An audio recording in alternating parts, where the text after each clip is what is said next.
मैले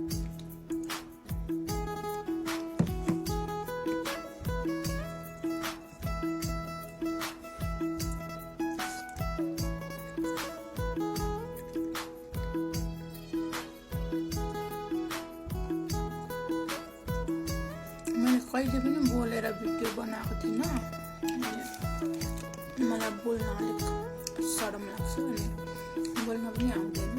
तर पनि खै किन हो मलाई बोल्न मन लाग्यो, तपाईँहरू माझ बन्न मन लाग्यो। किनभने सबैको दुवा भन्दा ठुलो केही होइन। परमेश्वरमा असर भन्ने केही पनि छैन। परमेश्वरमा विश्वास गरेमा सबै कुरा सफलता हुन्छ। अनि प्रभुको जनहरूले सबैजनाले मलाई प्रार्थना गरिदिनुहोस् होला, विश्वास गर्छु। जय मसीह। Thank you.